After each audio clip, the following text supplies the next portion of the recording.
When describing Parasite, Bong Joon-ho used the term staircase movie. Using verticality as the overall motif that runs through the entire film, Bong created both the Parks and Kim's homes from scratch, built on outdoor lots, together with set designer Lee Ha-joon. Bong Joon-ho is not the first director to signify class divide in this literal way, which makes a lot of sense considering how much we've integrated this vertical distribution of wealth in our own society. Deckhands work underneath the ship, servants often live in dark and dank quarters, floors far below that of royalty, and Noah stuck every animal except birds on the bottom level of his ark. The staircase movie horror subgenre is less an arty symbolic storytelling method of class struggle and more a product of our own world's unjust system already at work. The staircase movie genre is defined by telling the story of those with and those without, the staircase representing the vertical class system. The main characters are often those underdogs, given little to propel them to success, who might fight for what they want. Characters in the platform even argue over the correct technique of spreading the message of equal distribution. Should they convince people to do the right thing just by asking, or by force? The genre serves as a critique of corrupt governments and iniquitous distribution of wealth in society. Jordan Peele's Us is another example in the staircase movie genre. The divide between the Wilson family and the tethered cannot exist without the vertical ecosystem they are confined to. To hit the nail on the head, the tethered are direct products of the government, just like the class divide in real life. The government allows the haves to reap all the benefits of the human condition by being above ground, finding love, having children, celebrating holidays, while letting the tethered suffer in vain. There was a girl, and the girl had a shadow. The two were connected, tethered together. When the girl ate, her food was given to her warm and tasty. But when the shadow was hungry, she had to eat rabbit, raw and bloody. The unfair conditions faced by the tethered was the ultimate reason for their revolution. Then why do we root for the Wilson family? How can we simultaneously feel pity for the tethered and yet want them to lose this fight? Because for most of history, that's what we've done in the real world. There's no physical way the Wilsons could have saved every tethered, allocating homes and resources to all of them because the system itself is broken. The government didn't cater to them as they did those above ground, and definitely didn't intend for them to strike back. So yes, the tethered are truly nightmare fuel, but only because they are a product of an environment we could never imagine. They were born stripped of their humanity, innately puppets in the government's game of life to benefit those living above. Every tethered besides Red, Adelaide's doppelganger, seemingly lacks speaking skills entirely, cementing their inability to advance social ranks.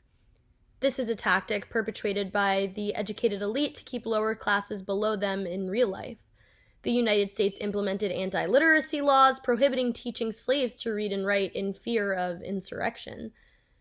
The corrupt elite know that knowledge is power and will stop at nothing to keep those below them ignorant.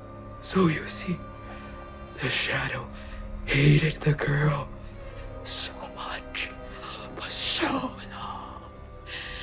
Until one day, the shadow realized she was being tested by God. In the platform, we wake up with Goring on his first day in the platform. El hoyo. Sí, el hoyo. ¿Y usted sabe en qué consiste esto del hoyo? Obvio. Comer ¿Qué vamos a comer? lo que le sobra a los de arriba. Right away, we get the idea that he's a messiah-like figure, more magnanimous than all the others, and then multiple characters throughout the movie straight up call him Jesus. The one object he chooses to bring with him is a book. We learn all about the platform with Goring as he navigates from level to level, roommate to roommate. Because of his good nature, Goring also sees things nobody else does. Si todo el mundo comiera solo lo que necesita, la comida llegaría al nivel más bajo. And it is only because of the compassion he showed Miharu that she saves him from becoming food. As viewers, we like to think we would act selflessly like Goring and be rewarded mostly for our noble acts. Hay tres clases de personas. Los de arriba, los de abajo, los que caen. In Wes Craven's 1991, People Under the Stairs, the coming-of-age fool and his family are being evicted from their apartment by landlords who make their fortune by overcharging for rent, kicking residents out, and selling land to developers to demolish in the name of shopping malls. Leroy comes to Fool with a plan to rob this landlord couple out of the gold and money they've been hoarding in their basement. Because Fool's family is only so down on their luck due to the rigid system they are confined to, People Under the Stairs spins the horror genre on its head by framing Fool as the one to root for in contrast to the usual home invaders in suburbia flicks. I remember seeing it on the VHS and being like, this movie has a black child actor as the lead? What's going on here? I don't want to kill you, but I will because I don't like you much anyway. Before Fool discovers these landlords are hiding more in their basement than just riches, the movie has yet to enter staircase genre territory.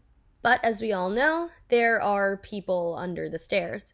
When it is uncovered that the incestuous landlord couple, who go by man and woman, are brother and sister but call each other mommy and daddy, punish their bad children by banishing them to the interior of the walls, the vertical allegory and imagery come into play.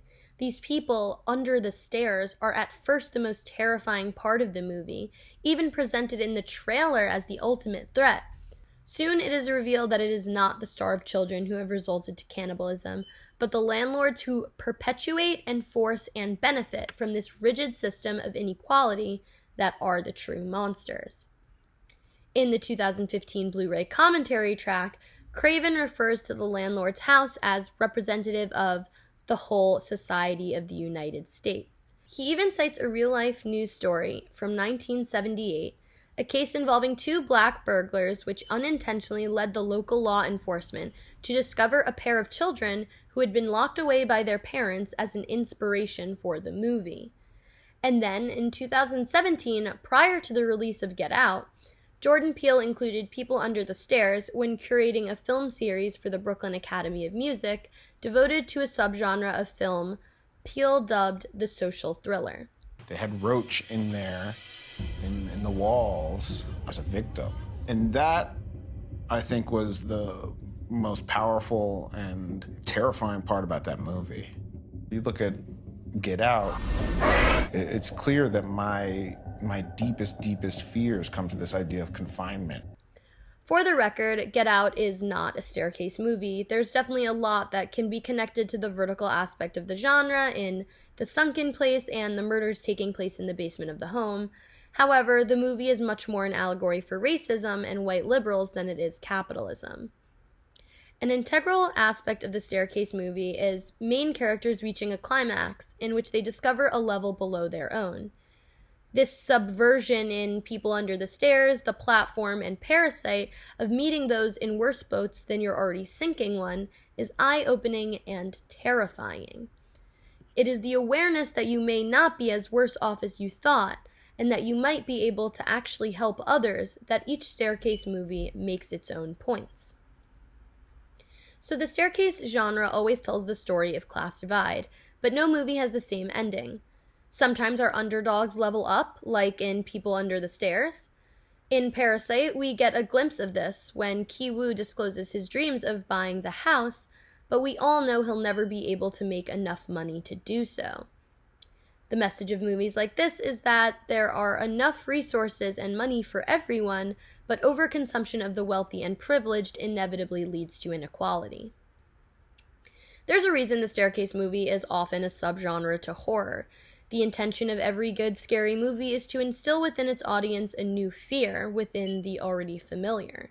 Stephen King is famous for his ability to make the ordinary frightening. A car, a cat, a hotel. If a filmmaker's message is to wake up society to its nightmarish class inequality, the best way is to scare them. In the staircase movie, as in reality, those not at the top of the food chain are perpetually frightened by the idea of slipping through the cracks, falling even farther below than they already are. Those like the Park family or people who wake up on the first floor of the platform do not share the same fears as those below.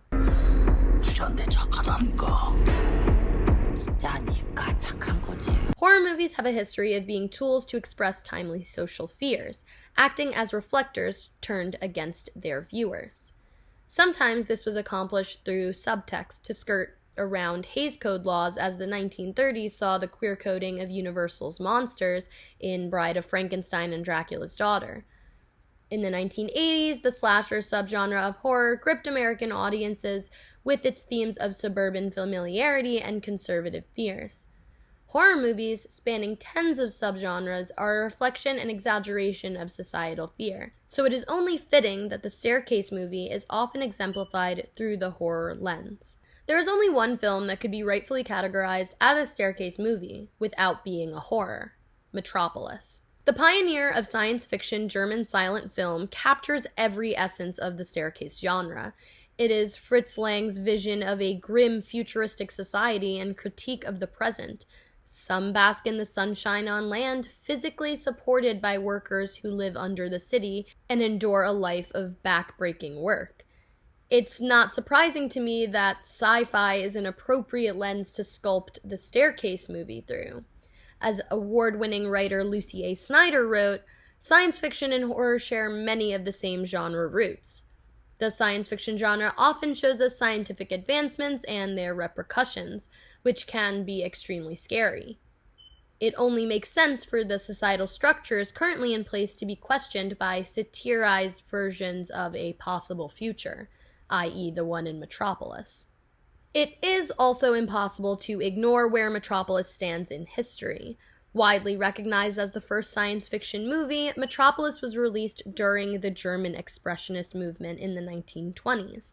This era also birthed horror icons Nosferatu and The Cabinet of Dr. Caligari in 1920, which the Rotten Tomatoes critics' consensus reveres as arguably the first true horror film. Metropolis may be a sci-fi flick, but the first iteration of the Staircase movie is certainly scary. I also want to mention Mayhem as a Staircase movie. I just watched the commentary between the director and Steven Yeun, who plays the lead, and was offered another intersectional view of race and class. Yoon discussed the impact of being an Asian American in this role and the term bamboo ceiling, which refers to the barriers excluding Asians and Asian Americans from executive top positions. The movie uses the vertical landscape of floors in a corporate building, elite boss on the final top level, as a metaphor. Derek, who's been unjustly fired and is thus outside on floor level, fights his way to the very top alongside Melanie, who was just denied more time to pay her loan. Once finally at the top, Derek refuses the partnership he's offered and instead murders his boss and takes over. He extends Melanie's loan and then quits. The very thought of being in the platform while watching it is terrifying. I find myself thinking about how I would go on about living on certain levels. Seeing what some characters go through and the choices they make is personal and haunting, because while the characters develop, we get to see humanity, and in turn ourselves in the characters.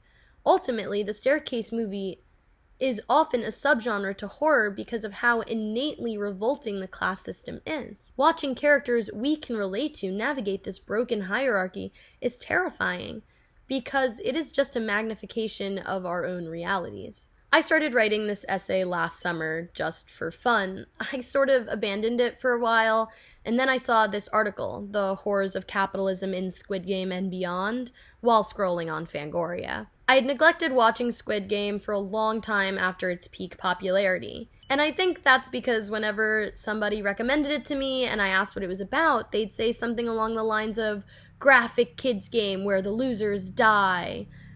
And I think if they said anti-capitalist tale of rich white people and poor people betting their lives for money, I may have tuned in sooner. Squid Game, of course, is not part of the Staircase subgenre, as it lacks the vertical metaphor of capitalism, but it has been fun defining what is. And the next time you see a staircase, I caution you to be more wary of those above than below.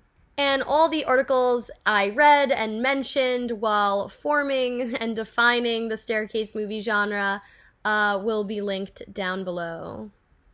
Check them out.